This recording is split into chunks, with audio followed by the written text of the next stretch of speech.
Assalamualaikum warahmatullahi wabarakatuh. Alhamdulillahirrabbilalamin. Para pemirsa sekalian, kita bisa berjumpa lagi melalui video ini dalam keadaan sehat walafiat.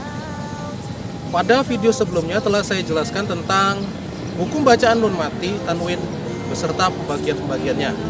Nah, pada video kali ini saya akan meneruskan bahasan kita yang kemarin atau di video sebelumnya tentang tingkatan dalam ikhfa hakiki. Nah, bagaimana tingkatan di dalam ikhfa hakiki? Simak video ini hingga selesai.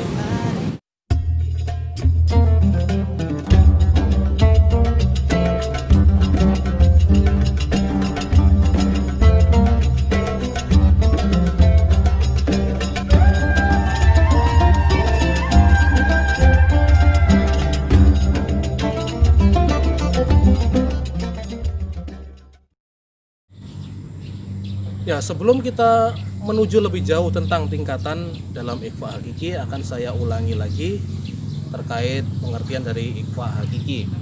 Jadi ikhfa hakiki itu artinya adalah ikhfa itu menyembunyikan atau menyamarkan, sedangkan hakiki itu adalah sebenar-benarnya atau sejati. Nah, kenapa dinamakan demikian? Karena huruf nun mati atau tanwin apabila bertemu dengan salah satu dari 15 huruf ikhfa hakiki, itu harus dibaca dengan cara menyembunyikan huruf N yang terdapat pada nun mati dan tanwin tadi.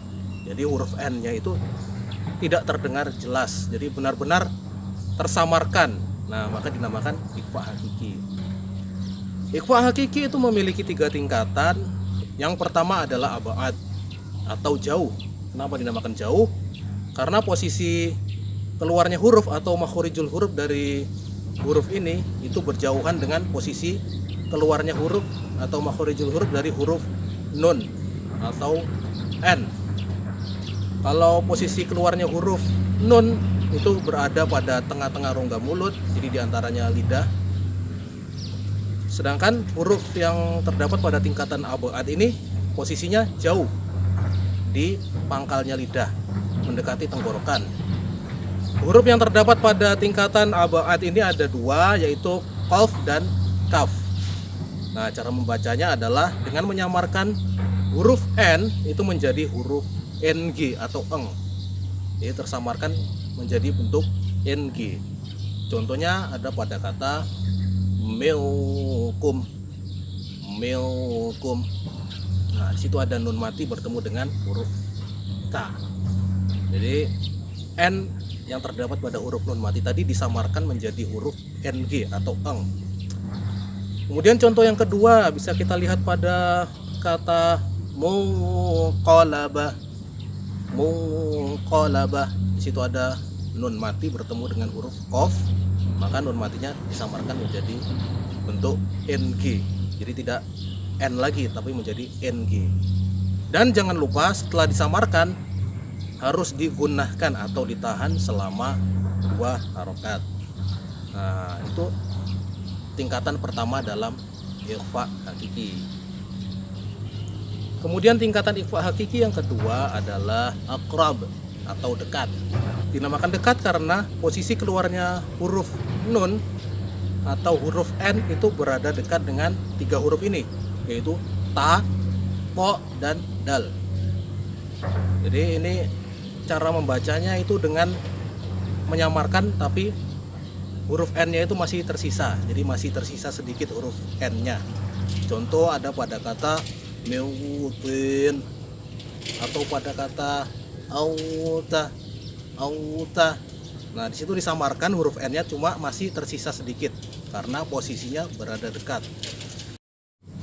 Lalu tingkatan yang terakhir dari ikhfa hakiki adalah awsat. Awsat berarti antara. Kenapa dinamakan antara?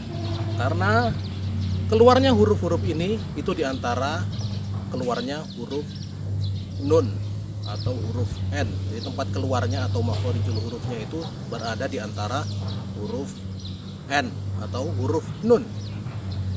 Yang termasuk ke dalam kelompok tingkatan awsat ini adalah ada 10 huruf.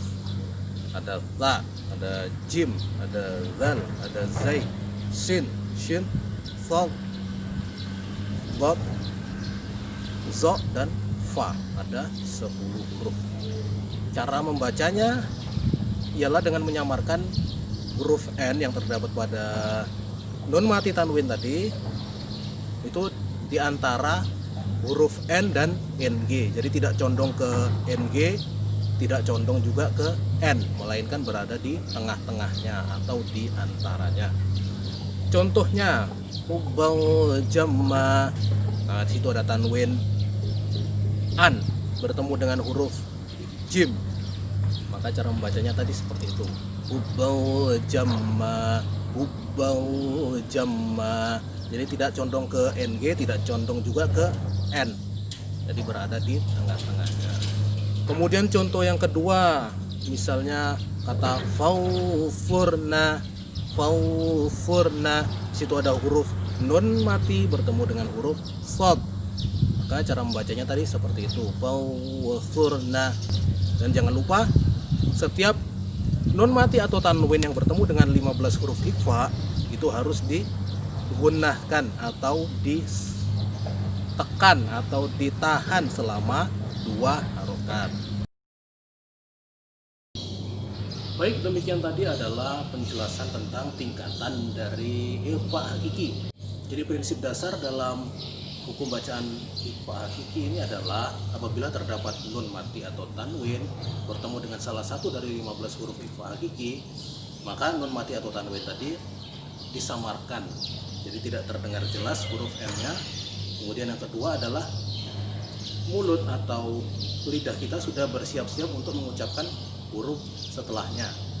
Dan yang ketiga adalah harus digunakan atau harus ditahan selama 2 harokat. Demikian penjelasan tentang materi tingkatan ikhfa hakiki ini. Semoga bisa memberi manfaat untuk kita semua. Nantikan video saya selanjutnya. Akhir kata, wabillahi taufiq wal hidayah, waridho wal inayah. Wassalamualaikum warahmatullahi wabarakatuh.